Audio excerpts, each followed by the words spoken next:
So welcome everybody to our official start of data structures for today and for the week. Good job on powering through the AVL tree assignment if you finished it so far, and good luck to those of you still working on it. It is a hard assignment, and good news is it's definitely the hardest assignment in this class. The remainder of the assignments, the remainder of the problems are going to be maybe not significantly easier, but definitely easier. So this week we're going to talk about the heap data structure, and this is going to be the last of these sort of container data structures that we're going to talk about. It's going to be part of your this big repo that we've been putting together. And this is also going to be the last of these, what I consider to be the hardest assignments in the data structures class. From here on out, after this week, there's still 2 more weeks. You'll have 1 more programming assignment each of those weeks. But I think you'll find those assignments a little bit more straightforward, less tricky edge cases to debug. Okay, so I'm gonna share my screen. And there we go. Here is our week 12 folder in class. And we're talking about heaps this week. Before we actually talk about the heap itself though, in the data structure, I wanna zoom down to the bottom and talk a little bit about our homework instructions for this week. The instructions, so again, every week we've been having slightly more complicated Git-related instructions for the project. And so I want to talk about the instructions for this week. Here, you'll notice that, well, this first bullet point is really large. There's a lot of things for us to talk about. And the main idea of this is this first sentence right here, that this Git program that we've been using is, what I would say is Git is a protocol and not a web page. That it's very common for beginner programmers, people first starting to use Git and GitHub, to think that Git and GitHub are somehow like fundamentally tied together. But that would be sort of the same category of mistake as saying like the internet and Facebook are the same thing, that Facebook is on the internet, but Facebook is not the internet. There are a lot of other web pages out there besides Facebook. And similarly, there are a lot of other ways that you can host a Git repository other than GitHub. One of those other ways is this website GitLab. And I'll just quickly click over here. Here is our, where your next homework assignment is going to be hosted on this GitLab webpage. And you can see that in this URL up here, there's really nothing related. Like it's not obvious at all that this project is related to the one that we've been working on. The username is different, the domain name is different, the project name itself is totally different. And the only thing that's actually connecting these 2 things together is going to be the code. Here you can see that I have this heap branch, and it's actually the only branch that exists on this, this GitLab repo. And if I'm going to switch over to our GitHub page here for a second, just to show you that there is no heap branch on this GitHub page over here. So you really will have to connect to this GitLab page to get all the necessary files for the heap assignment. And how you're going to do that is you'll add this project right here as your upstream repo. So it'll be that git upstream add command, just like, sorry, git remote add command, just like you've used before. You'll have to name the remote repo something different than what you named the previous remote repo. I personally used the name GitLab, and then you'll pull the heap branch from here. You'll still, however, use the your version of the containers repository on GitHub for pushing your final results. So you don't need to create a GitLab account. You don't really need to interact with the GitLab webpage at all. You can do it all through the command line. But this is where you're going to be grabbing this stuff, the information from. There are moderately detailed instructions right here. I don't give you the exact commands to use. Again, I want you to get some practice with being able to interpret the English language instructions about how people actually talk about these things in the real world and convert those into commands. But if you start doing this and have questions, I'll be happy to go through the process with you.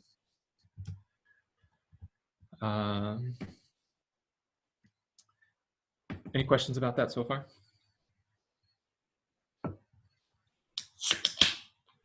Okay, so that's one big difference between this project or this assignment and the previous ones. The next one is that you're going to actually have to do the test cases, be a little bit more involved in the test cases. So yeah, I mentioned that there's this like GitHub, GitLab, there's Bitbucket, there's a whole bunch of these other places where you can host repositories. And why would somebody maybe choose one of these locations over another? Well, the reason that we're using GitHub in this class is because GitHub provides these GitHub Actions, this continuous integration process for free for us. And every year, these different companies provide different promotions about who can use their continuous integration for free. Last year, it was actually a company called Travis CI.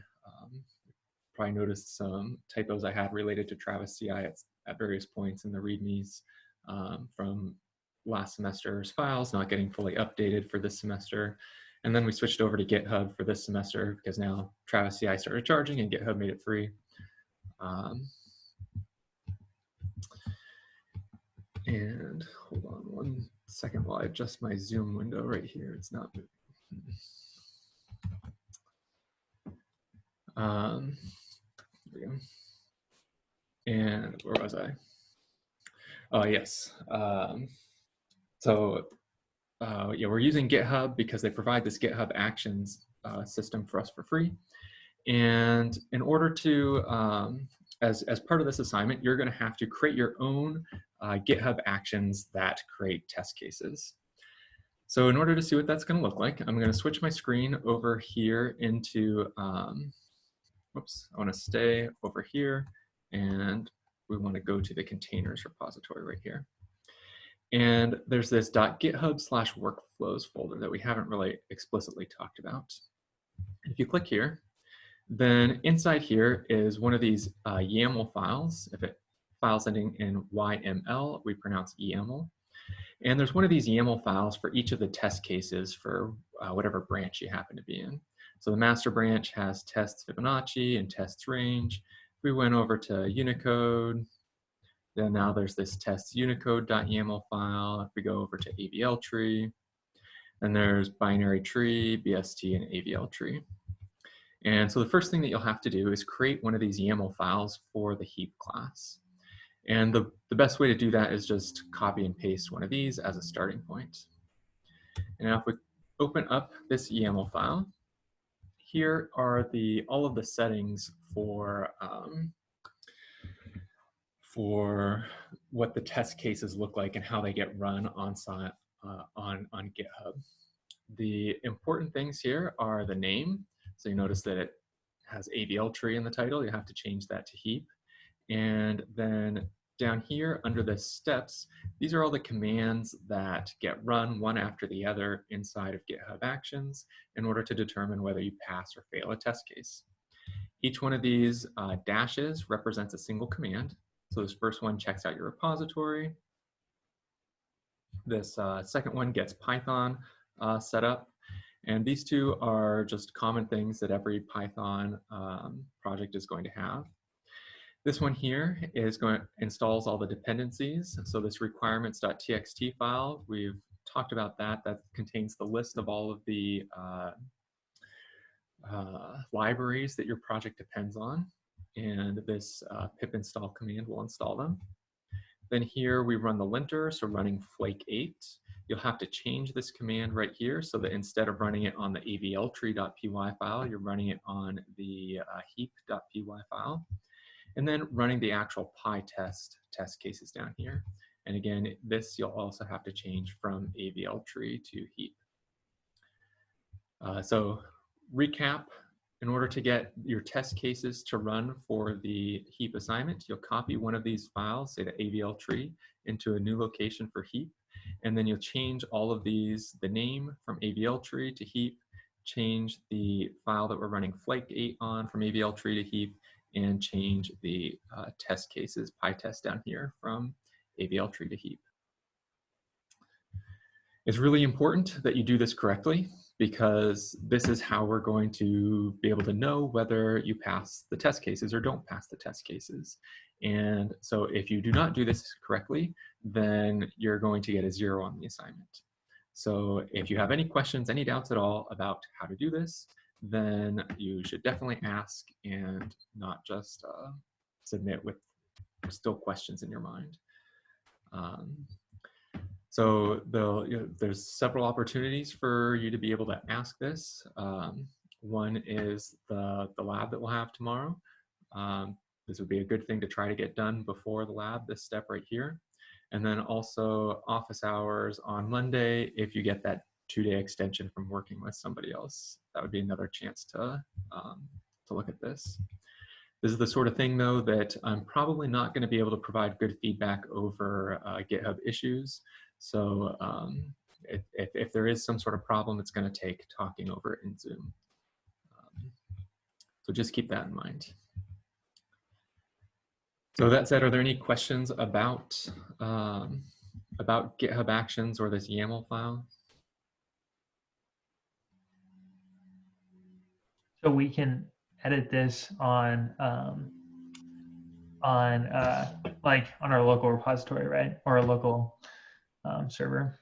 Oh yeah, good question. So right now I'm looking at it through GitHub, but yeah, the way that you should edit it is through your terminal, open up Vim and or copy the file, use CP command from one location to another, then open up Vim and edit the file that way.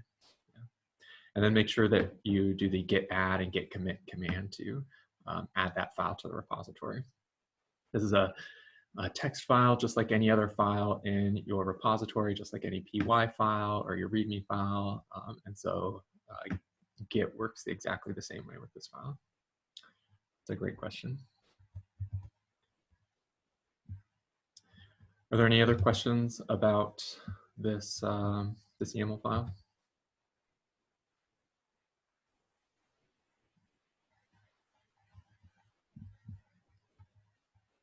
Okay. Sorry, Yeah, just not to interrupt, but just really quickly to clarify, this YAML file, what is the overall purpose of it? Mm-hmm. So every one of these workflows files controls one of your GitHub actions. So here, if I click on the actions, you can see that there's this test-binary tree, test-bst, test-avl tree, test-range, test-fibonacci. And right. Each one of these corresponds to one of those YAML files. So when you create your new YAML file for the heap, you'll have a new test here being run. You'll have a new one of those badges that you can stick in your README file in order to get that nice green button saying test cases pass. Yeah. Got it.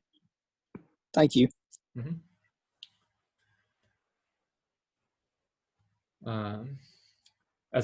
So before we talk in detail about the heap data structure, quick preview about what your next week's assignment is going to be. It's going to be with all of these assignments that we've been doing so far, there's been a whole lot of different branches that you've been working on. And yeah, now we're starting to get into like what we call DevOps, actually managing this remote GitHub system to make sure that it's running our test cases for us automatically. Next week, you're going to be, there'll be very little coding. It'll just be combining all of that together to create an actual Python package that somebody can use pip install to run on their own machines and get access to your heap data structure and AVL tree and Unicode and Fibonacci and all of those things. But this week, we will be talking about the heap. So we'll get started with the heap next. But before we do that, are there any other questions about the homework or GitHub Actions or anything like that?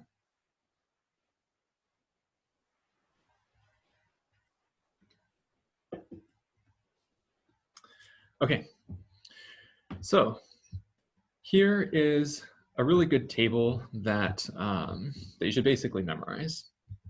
And our final exam in this class is going to be an open book exam. For starting next week, we'll have some review for what to like practice sort of finals. So you have a little bit more idea of what to expect. But this is going to be one of the like big kind of concepts that the final exam is going to test you is, do you understand how all of these different runtimes relate to each other? And if we were in an in-person situation where the final is not going to be open book, this table is one that I would have you reproduce from memory.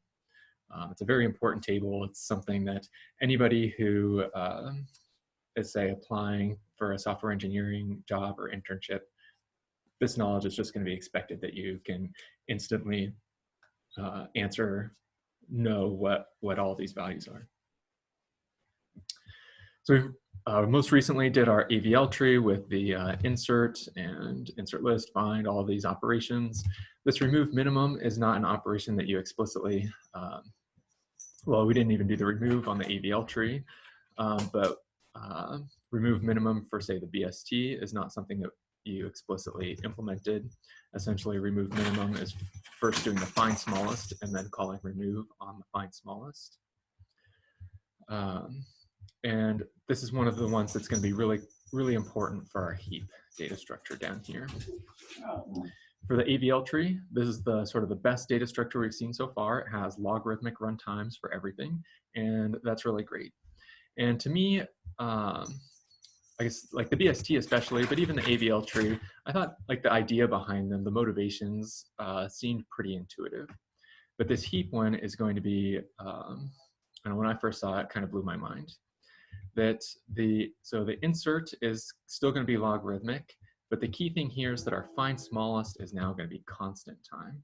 And that's the sort of the purpose of the heap. Whenever the only thing that you want to be able to do is find the smallest in a set, then the heap is what you're going to pick because it has a really fast find smallest runtime.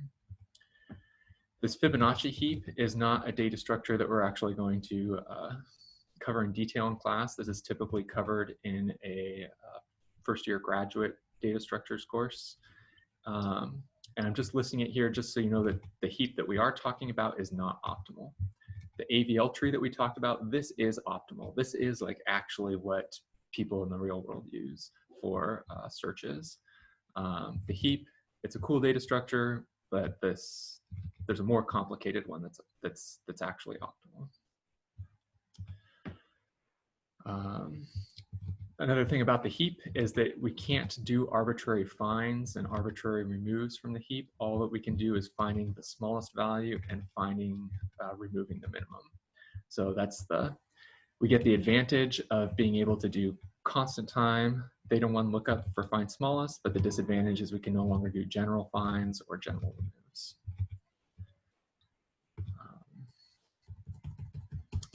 Okay.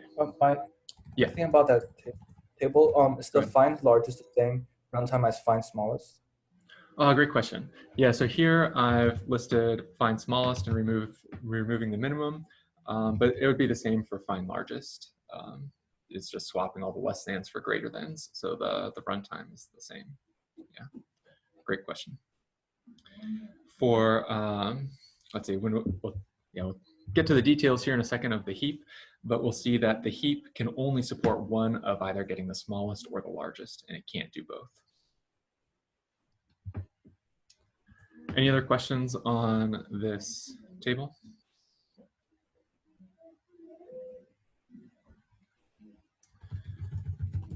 Okay, then, so we can see here our heap definition is fairly simple and straightforward. But rather than going through the text right here, I think it makes sense for us to just start drawing some heaps and get some intuition for it that way. So I'm going to switch my screen over to here, and we'll start drawing some heaps. So first, every heap is a binary tree. So I'll start by drawing a valid binary tree. There's a 3, and then 5, 103, 7, 9, 150, 200, 5,000, and 8, like this. So this is a valid binary tree.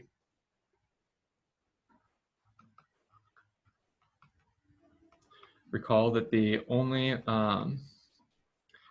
condition for a binary tree is that a node has either 0 children, 1 child, or 2 children.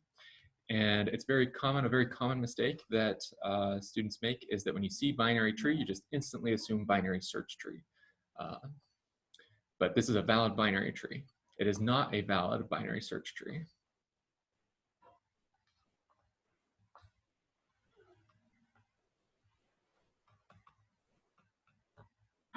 Binary search tree. And it breaks the binary search tree invariant basically everywhere. And remember, the BST requires that the left child be less than and the right child be greater than. In particular, everything on the left-hand side being less than and everything on the right-hand side being greater than. And that's basically satisfied nowhere here. So not a valid binary search tree. But this is going to be a valid binary heap. And so let's talk about what makes it a binary heap.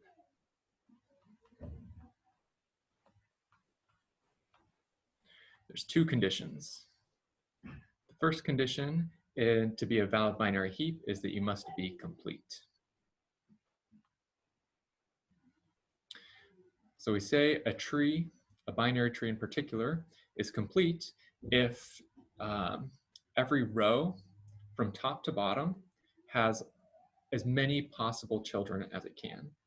So here at the root, you'll always have 1 root. Then at the next level, you'll have 2. And then the next level 4, and then 8, 16, 32, and so on. If we had, say, a tree like 3, 5, 7, 9, this is an example of a tree that is not complete because it is missing this spot right over here. It's missing this location, so it's not complete. It's okay for the bottom row to not be entirely full as long as it's filled up from left over to right. So here, this is okay because we have only 2 out of our 8 possibilities in our leaf nodes down here in the bottom row. But because these 2 are pushed all the way over to the left, that's okay. If instead we had something that looked like 3, 5, 7, 9, 103, 150, 200, and then scroll down just a little bit, 5,000, and 8, like this. This we would call a not complete tree, because even though the rows are full all the way up to the very last one, the nodes are not pushed all the way over to the left. We're missing something right here. Either this 5,000 should go there or this 8 should go there. So this definition of complete is formally spelled out in the notes. I'll just real quickly jump over here. Here's the full formal definition, but this is the intuition. These are the 3 pictures that you should keep in mind about yes complete, no complete, no complete. Hey, Mike. Yeah, go ahead. I was just wondering is it possible to have a non-binary heap, or does heap itself just mean that it is definitely a binary tree? Good question. So for our purposes in this class, and basically whenever people are talking about heaps, they're going to be binary. So we'll use the word binary heap and heap by itself interchangeably. Conceivably, though, you could have a heap that was, say, 3rd order or 4th order, or had some other number of children, but nobody does that in practice. Even these other yeah, so there's lots of other heap variants. Like I mentioned this Fibonacci heap. There's probably 20 different types of heaps that sort of build off of this binary heap. And at least all the ones that I've seen anybody use are always binary heaps of some sort. They always satisfy that the binary tree has this complete property and this next property that we'll talk about, plus additional properties. Yeah, so I guess if you're looking online, you might find a source that doesn't use them interchangeably. The book and I will use them interchangeably. Great, thank you. Great question. Any other questions so far? Yeah, Mike, just to clarify very quickly. So when we say complete, we're talking about every node having a left and right side. It doesn't really matter if across the rows there's 2, 4, 8, 16, 32. As long as every node has a left and the right, then we say it's complete. Let's see. So it doesn't necessarily have to be that every node has a left and a right. So for example, if this 9 had a 10 right here, now this 9 has a left child but no right child, we would still say that this is a complete tree. The reason is down here, if you look at this very last row, everything is smushed all the way to the left that we can make it smushed. And since there's an odd number of things, that means we're just not going to have a right child here. If there were an even number of things though in this last row, then we would have a guaranteed to have a left and right child for everybody. Maybe, so one property of a tree that's complete is that it will never have a node that has a right child but no left child.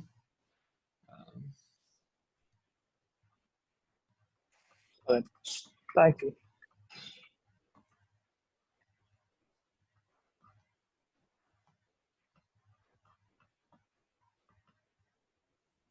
With should be no left child, but a right child.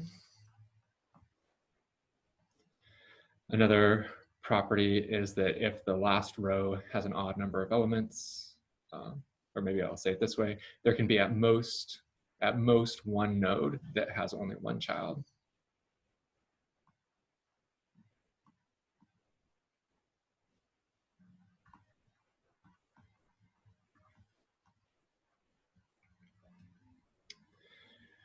These are the sort of statements that if this were a more formal class, like a graduate level class, we would be proving these statements formally. But hopefully, based on our sort of intuition about what complete is and that definition on the notes, you can kind of statements like this will make sense, that you can play around with it and see that you're never going to get a situation that breaks these conditions.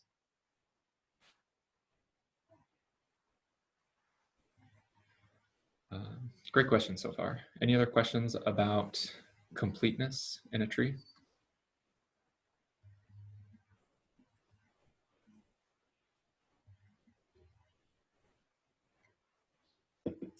Okay, so that is our first condition. And our second condition, which I'll write right here, is that the children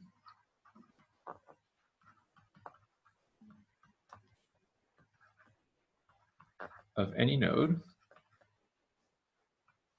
must have a larger value than that node. And this condition right here is in particular called the min heap property.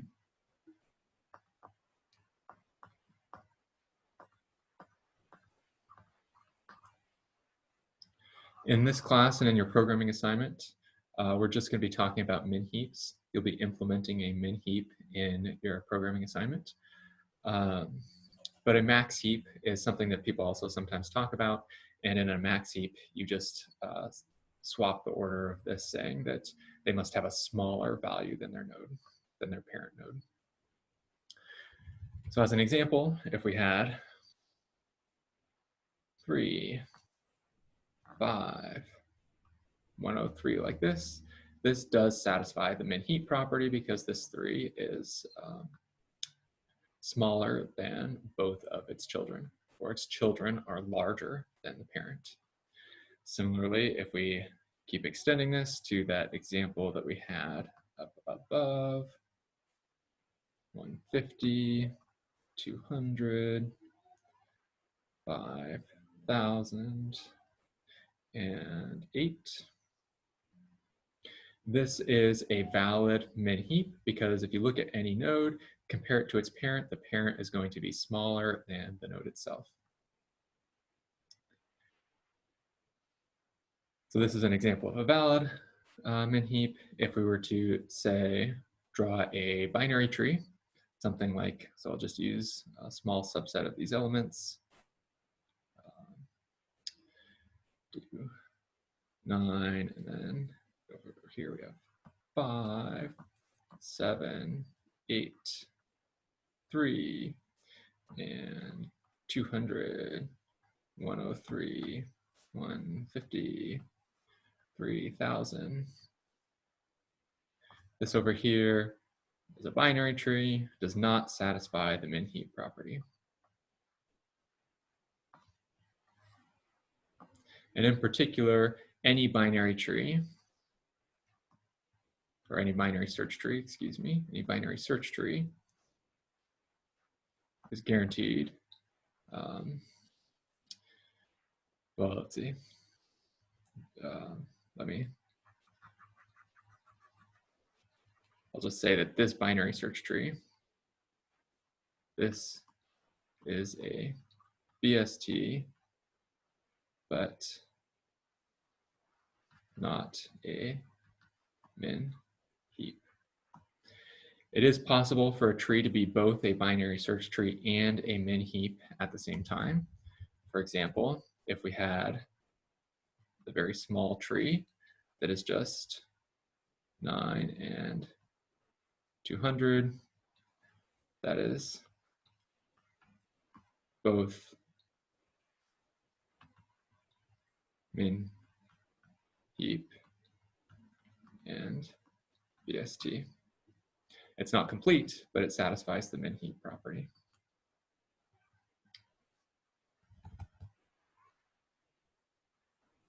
Are there any questions about what the min heap property is?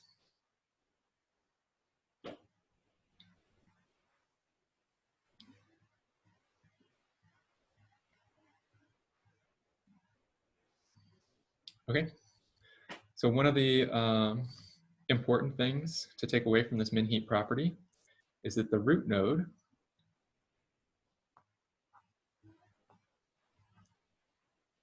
is guaranteed to be the smallest element.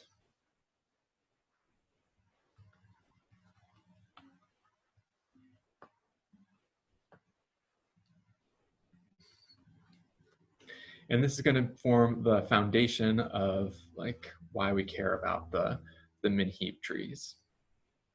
Because whenever we want to know what is the smallest element in the tree, we can always get it instantly just by looking at the root.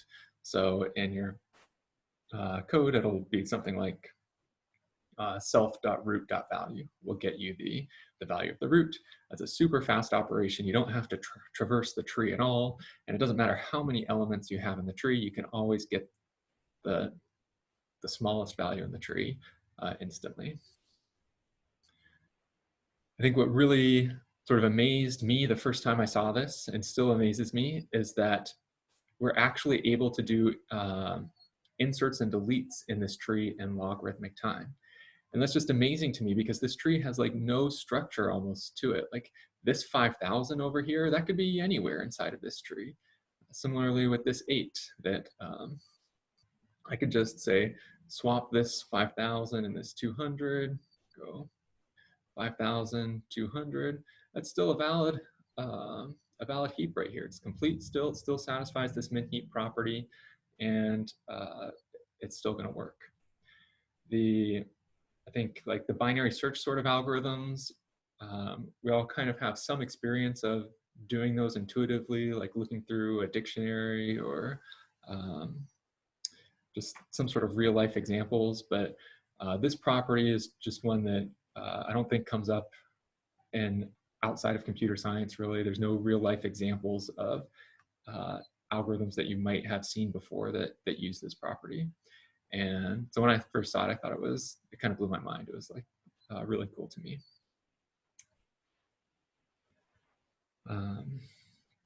Hey, Mike. Yeah, go ahead.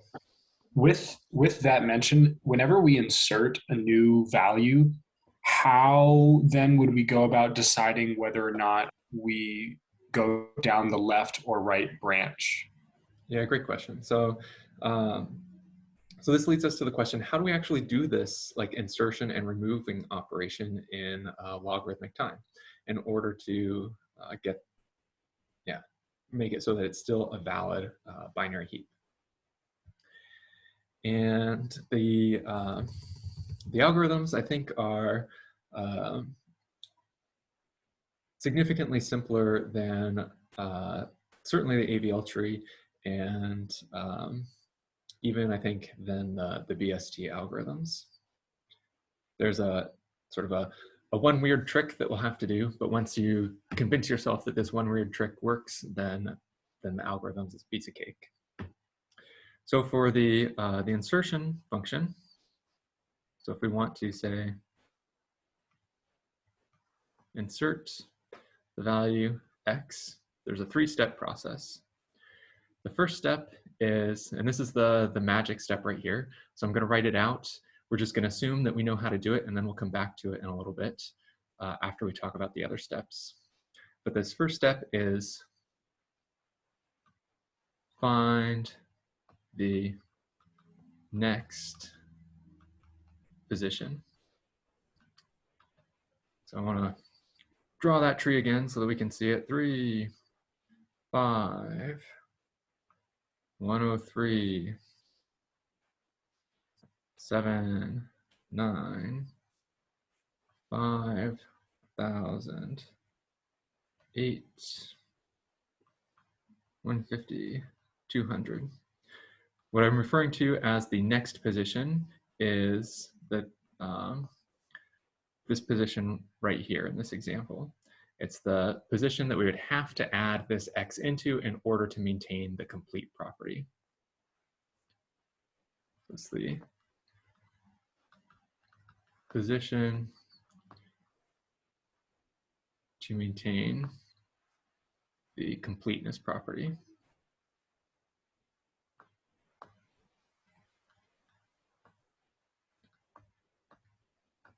We'll talk about how to do this here in a second.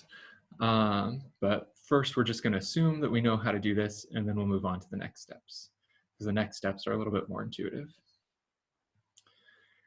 So assuming we have this position right here, and in particular, we have a reference to the parent up here so that we can do that, adding in this case to the left child of 9, then the next step is just to add x into that position. So in particular, modify the parent so it becomes a child.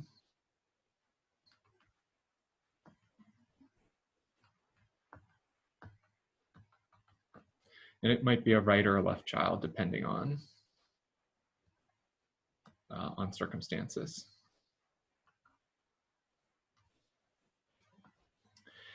There's a easy operation. It would just be this node here, dot left equals x in this case. Hey, Mike. In this scenario, what would happen if we were trying to add a number that was less than 9? Yep, great question. So that's what step 3 handles. So the question is, what if we were to insert, say, the number 2? 2 is less than 9. So when we inserted the 2 right here, we're going to satisfy the completeness property, but we're no longer going to satisfy the min heap property, because the min heap requires that since this node is a child of this node here has to be greater than the 9. So in step 3, we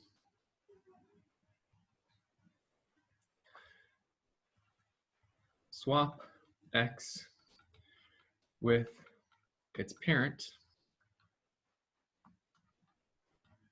until the min heap property is satisfied.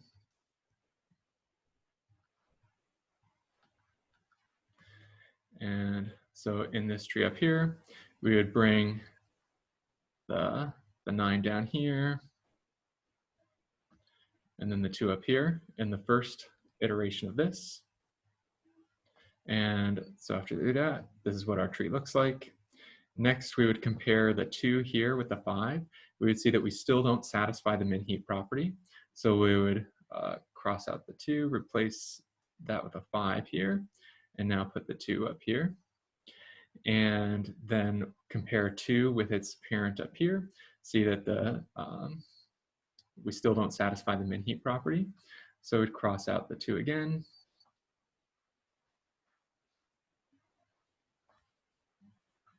And move the 3 down here and move the 2 up here. When we're doing this swapping procedure, sometimes this is called a trickling up procedure. I'll write that out. Trickle up. The only nodes that we're going to look at are the nodes that are in the path from this position right here to the root node. And because this is a complete tree, so it's perfectly balanced, the length of that path has to be theta log n. So the height of this tree has to be theta log n. And so the total number of operations that we're going to do here is going to be theta log n. Or I guess actually it'd be O of log n. Sometimes we won't do any operations if the thing we insert is really large. Let's see, one of the things that you should notice, and you'll have to convince yourself of this, is that when we say move the, we used to have a 5 up here, but we moved it down here and moved the 2 up here. Whenever we do the swapping at a particular location, we're replacing it with a smaller node. And so because this node is going to be smaller than it was before, we're guaranteed to maintain the heap property on the other side. Here, 7 was greater than 5. So when we put a 2 up here, 2 is less than 5. So 2 is guaranteed to be less than 7 as well. So we're guaranteed to maintain our min heap property the entire time we do this. So the key idea is this first step right here is going to maintain the completeness property. And then this third step right here is going to maintain the min heap property.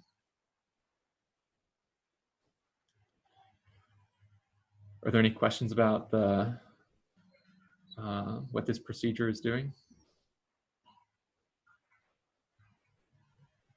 I have a question about the implementation of that function, because I don't believe I have figured out a way to traverse the tree, how you say, like trickling up. So when we are writing this, is it going to be just like a repetitive move from top down, where you do like you analyze the tree from the top down and then do one swap and then analyze the tree from the top down again? Or is there a better way to do it? That's a good question. So in my implementation, what I have is that, so it's a recursive function that is doing this. And it's, what the recursive function does is it returns the new subtree rooted at whatever location that I'm calling it on. And so when I'm, and then I'll reassign the left child, say of this, to the recursive call of that previous function. I realize that probably doesn't make a whole lot of sense without looking at some actual code. So after we talk about the high level ideas of these algorithms, we'll take a look at some code and try to make that a little bit more concrete for you. That's a good question, but I think we're just not quite able to answer it right at this step.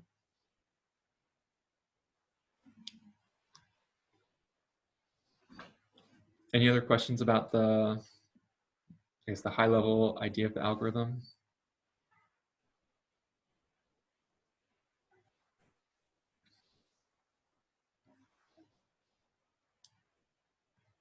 Okay, then what we need to talk about is how do we do this? How do we find this next position?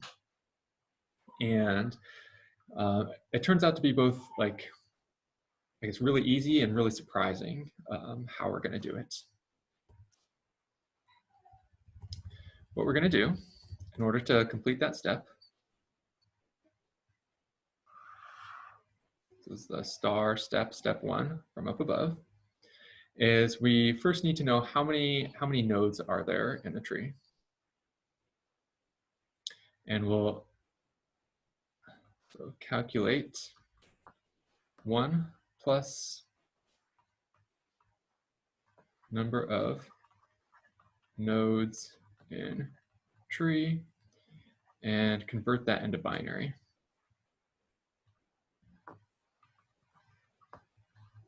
Talk about, again, in code, how you can actually use Python to convert a number into binary for you here in a little bit.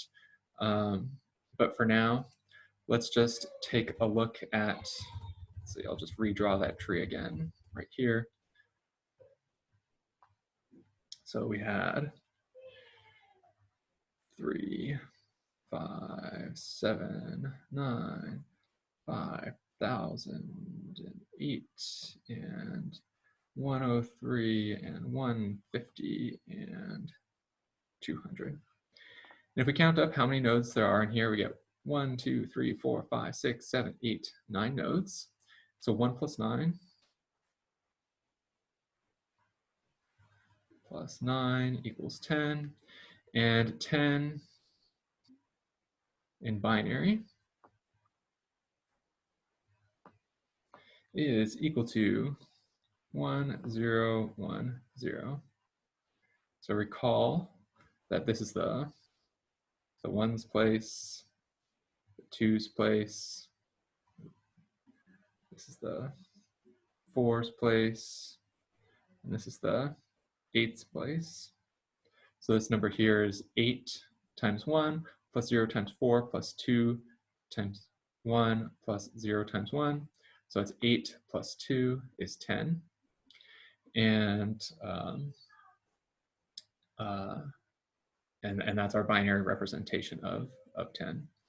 Again, we'll see in Python how to do this conversion for you automatically, and so you won't have to write any code to do the binary conversion. You can just call a built-in Python function to do it for you. And what we do with this number here is you ignore the first digit, and then starting with the subsequent digits, so starting with the second digit from the left, if you have a 0, that means go left. And if you have a 1, that means go right. And this is starting at the root. We'll first go left. So starting from the root, go left because we had a 0. And then at the next location, we have a 1. So we'll go right. We'll go right. And then at the last location here, we have a 0. So we'll go left. So we'll go left like this. And that's the location that we should be inserting at. When I first saw this, it seemed kind of magical to me that I don't know, a binary representation of a number would give us the correct location to insert into a tree structure, but it didn't seem like there was necessarily any obvious connection to me between the structure of the tree and these binary digits right here. And it's okay if that doesn't seem obvious to you, that this is that this is going to work every time. My recommendation is to, again, just try it out and convince yourself through a handful of examples that this is going to give you the right spot. But again, because this is not a more formal proof-based class, it's just the first introductory class, we're not going to try to prove this. We're just going to think about the intuition here. So are there any questions about just what this procedure is? That the 0s corresponds to lefts, the 1s corresponds to rights. You start with the root and you go left, 0, 1, 0, left, right, left. Any questions about that? Can you explain why you didn't start with the 1 in the 8th place? Why we didn't start here? Yeah. That's a good question. I guess the way that I think about the intuition for this is that any binary number is, you could pad it with a whole bunch, as many zeros as you wanted out in front of that number. So 0, 0, 0, 0, 0, 1, 0, 1, 0. This number right here is equivalent to this number right here. Both of these numbers are equal to 10. And this first one, basically what it's doing is it's our signal to stop ignoring the zeros, and after that to start going. So that the very first digit always has to be a 1 for that reason, because if it was a 0 out front, you could just take away that 0 and you're guaranteed to be left with a 1. So because the first digit has to be a 1, the only digit where you actually have any sort of choice about could it be a 0, could it be a 1 is the next digit over. Yeah, it's not, again, not a super formal explanation, but that's the way I think of it. Is this is always a 1, so it doesn't carry any meaning. Good question. Any other questions? So we're skipping the leftmost digit of the binary number, and we're following the track, reading it from right to left. Reading the number from left to right. Okay, gotcha. Yeah. So let's see. Yeah. So here it's sort of a palindrome, so not best. Let's imagine we've now added a number 10 right here. So the 10 satisfies the heap condition, so we don't have to do the trickling up procedure. And now the next location that we want to add is right here. In this instance, we now have 1, 2, 3, 4, 5, 6, 7, 8, 9, 10 elements in our tree. 10 plus 1 is 11. So we have 11 in binary gives us 1, 0, 1, 1 as our binary number. And the way that we know now that, or the key thing that you should observe, is that it was this last digit over here that changed in our binary representation. And that should be the thing that happens at the very end of our traversal. Because if it happened at the very beginning, it would sort of way throw us off on our traversal. We'd be in a whole separate part of the tree over here somewhere. So the thing that changes most frequently is the thing that happens at the very bottom. So it changes your traversal the least amount. And you'll see that the 0, 1 stays the same, 0, 1, but then we have a 1 down here to go to the right. Once we had filled up this entire branch over here, so once we were trying to add another number right here, then we would be adding 1 to this number, which would flip 1, 1 to 0. This 0 would become a 1, which would send us down the right branch at the very beginning, at the root.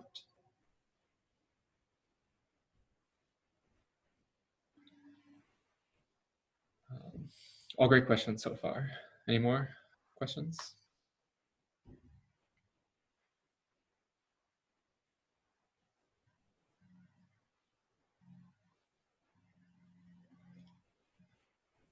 Okay, so I think,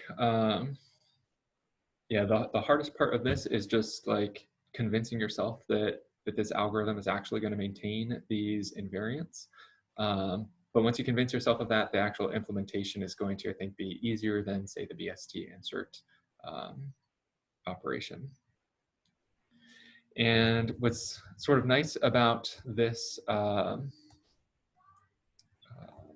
see, I'm running out of space down here. One space right here, there we go. What's nice about the remove operation in a heap is that it's very similar to the delete operation in the heap. What we saw with the binary search tree and with the AVL tree is that the remove was more complicated than the insert. So you actually had you implement both for the binary search tree, Then for the AVL tree, I said the remove was complicated enough that I was just gonna, we're gonna skip that entirely. But here for the heap, the remove is actually basically the same thing as the heap, as the insert. So we'll talk about that next. And after getting the intuition for that, we can take a look at some code. So here is the remove min or remove smallest pseudocode. The first thing that you want to do is find and delete the last element in the tree.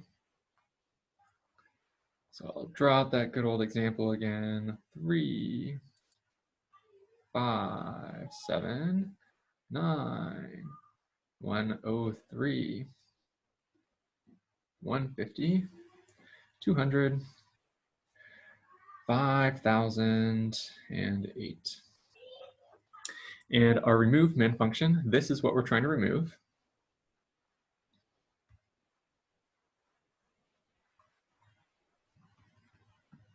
The 3 right here is what we're trying to remove. And the first thing that we do is we find, this is the last element in the tree. So this is what we actually physically delete from the tree.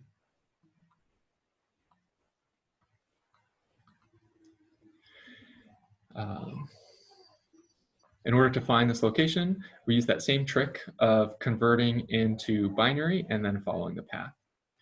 Here, we're not going to add 1. So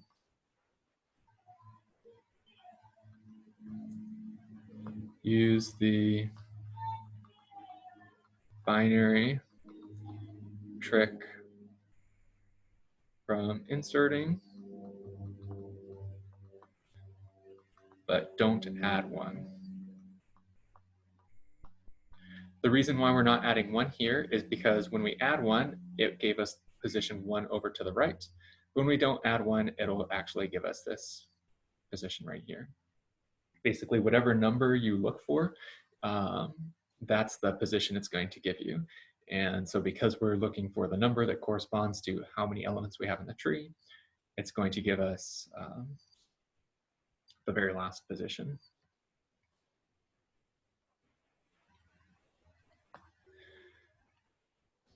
So step 2 is we actually replace the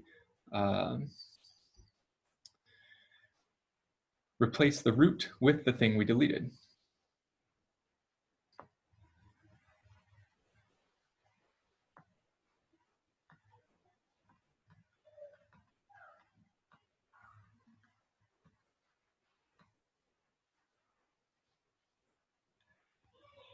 So here, this 8 has been deleted, and now this 3, delete that, and make it an 8 instead.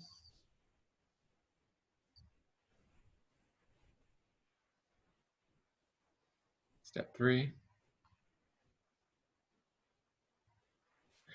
We do another trickle procedure, but this time it's typically called a trickle down procedure instead of a trickle up.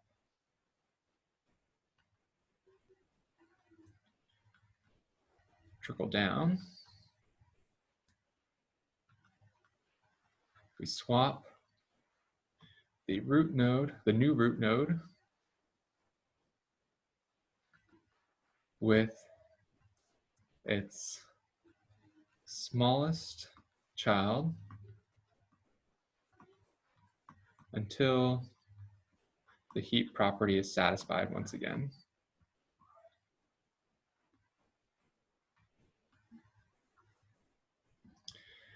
So it's important that we do it with the smallest child, and let's talk about why for a second. Here, if we swapped the 8 with the 103, then, well, that would be bad. Right now, the 8 is less than 103, and we want things that are small to be up top, so we definitely don't want to swap the 8 with the 103.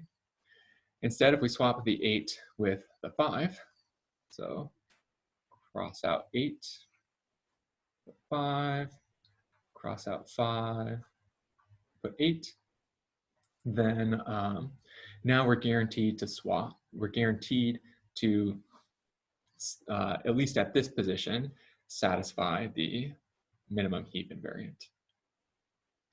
After doing that swap right there, we have to check down here at this next location where we just did the swap. And here we'll see what's smallest between 9 and 7. Well, 7 is smallest. And so we'll cross out the 8 here and the 7 here. And down here is the 8. And up here is the 7.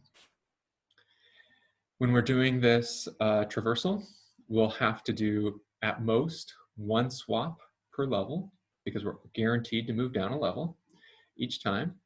And so the maximum number of swaps that we'll have to do is, again, going to be logarithmic in the total number of nodes.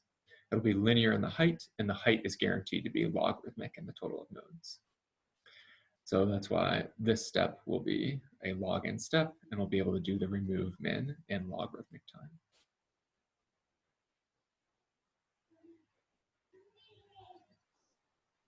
Are there any questions about what this trickle down procedure is doing?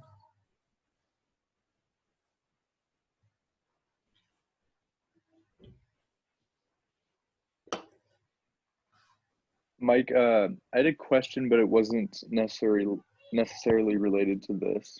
Sure, go ahead.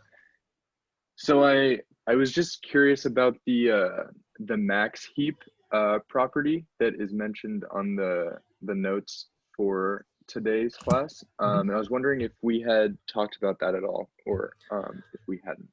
Yeah, good question. So yeah, I didn't really talk about it, just kind of mentioned it in passing, that the in class and in the book and in the homework assignment, we're only dealing with minimum heaps.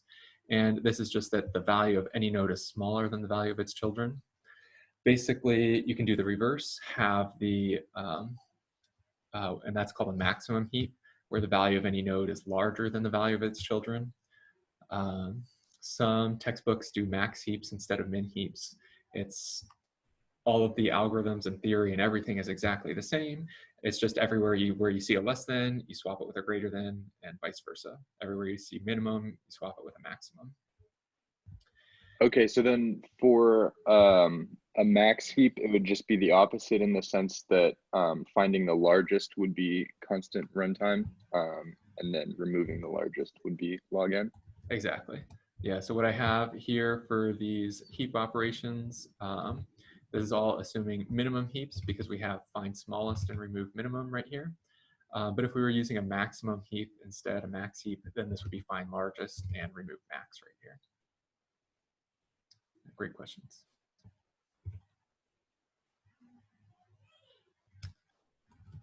Any other questions about anything we've seen so far? Yeah, Mike, just double checking. So like what we were just talking about is just only removing the minimum. Correct. So this only works for removing the minimum, and you can't remove any other value. Got it. So that's, let's say we wanted to remove the 5,000, for example, then there's no way for us based on just this heap property to know where in this tree the 5,000 is located. Could be in any one of these, since it's the largest element in the tree, it could be any leaf node. And in order to figure out which leaf node it is, we'd actually have to go through the entire tree and then check every node in the tree. So I guess in principle we could do that, but it would be a linear runtime, which would be really bad. So the only time you would ever use a heap is if the only thing you ever need to remove is the minimum value.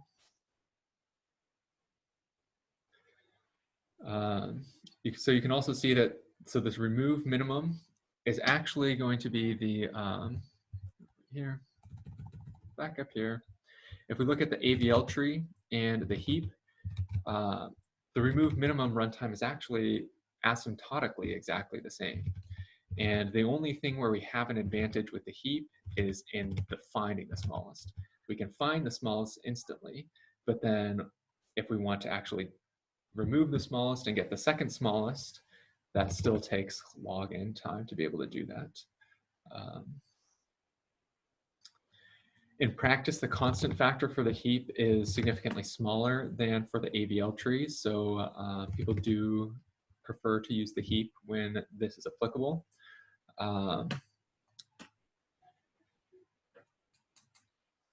But yeah, the AVL tree is sort of a much more general data structure because it has those general remove and find operations. Hey, Mike, what would be some common use cases for a heap? Great question. So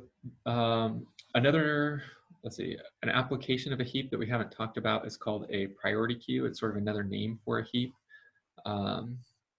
What we're going to see over the next 2 weeks, we're going to start talking about what's called graph algorithms. And one of those algorithms is called Dijkstra's algorithm. It's how you find the shortest path between 2 points in this graph data structure. And it's actually, we're going to use Dijkstra's algorithm to solve that problem that we did a long time ago in class with the stacks of the word ladder problem. We'll see that you can actually use this heap data structure to solve the word ladder problem a little bit more efficiently than we did before.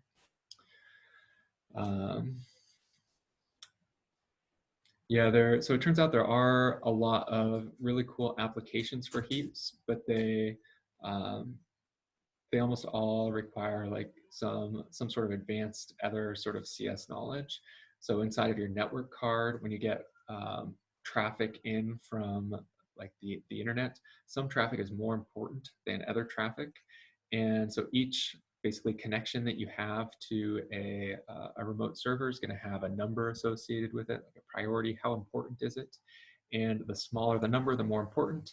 And your computer maintains all those connections inside of a heap. And so the most important connection is always, you always have instant access to it. The operating system does this under the hood for a lot of resources besides just network traffic, like CPU utilization, yeah, lots of sort of things like that. These, yeah, if those applications seem like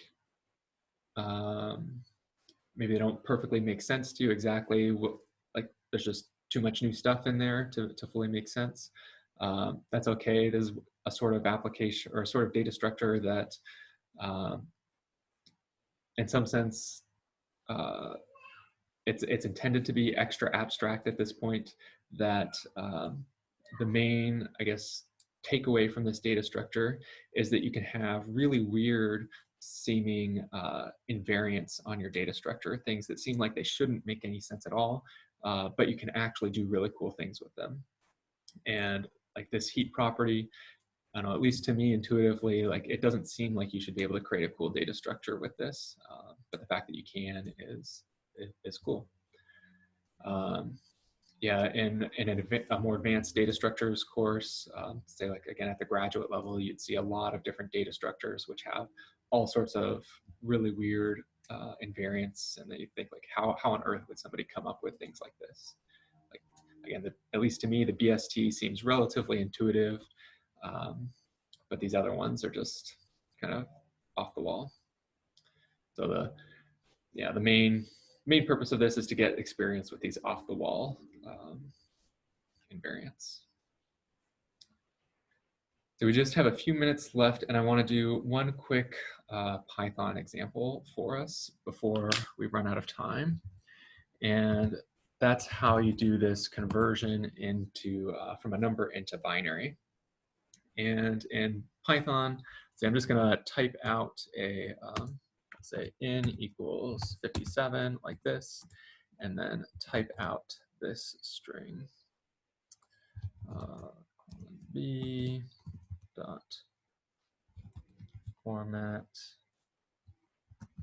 Whoops, I did not do that correctly. There we go. So here, this this right here says take a number as input, convert it into binary, and this format method, recall it. So this is a string right here. It's a class. Comes to the left of a dot, so it must be a class. Format comes to the right of a dot, so it must be a method, a member function of the string class. Format takes the number in right here, substitutes it in here, and converts it into binary. So this is how you can convert a number into binary. You basically just repeat all of this, but you can put whatever number you want in the right-hand side, and it will give you the number in binary. You'll notice that it's automatically going to truncate the number for you so that there are no leading zeros. So the very first digit is always going to be a 1 in whatever number you get out of this. Let's go do the numbers 10 and 11 that we used in our examples before. There's the 10 and the 11. The very first digit's always a 1, and so that's why we're going to ignore it when we're doing our procedure of do you go down left or do you go down right in your tree, and you only have to look at these remaining things, starting with, I can highlight it, that position right there. Are there any questions about this syntax right here, how you convert things into binary? Is there a reason why it's always 0:b?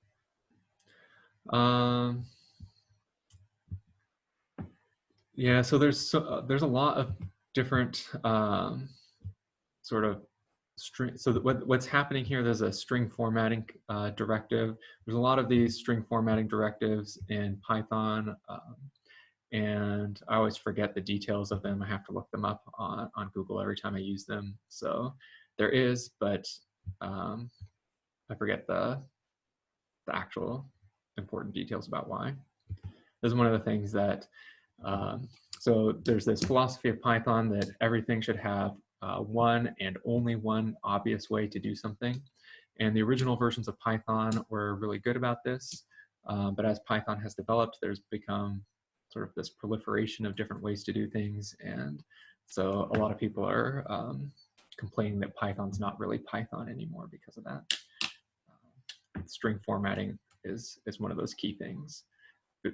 I don't know anybody who actually understands how string formatting works in Python. It's always, you just have to look it up every time it happens, every time you need to do it. Let's see. So that covers everything that you need to do your homework assignment for this week. Starting on Wednesday, we'll take a little bit more look at some of the code stuff. So if you have questions about it, come prepared with those questions.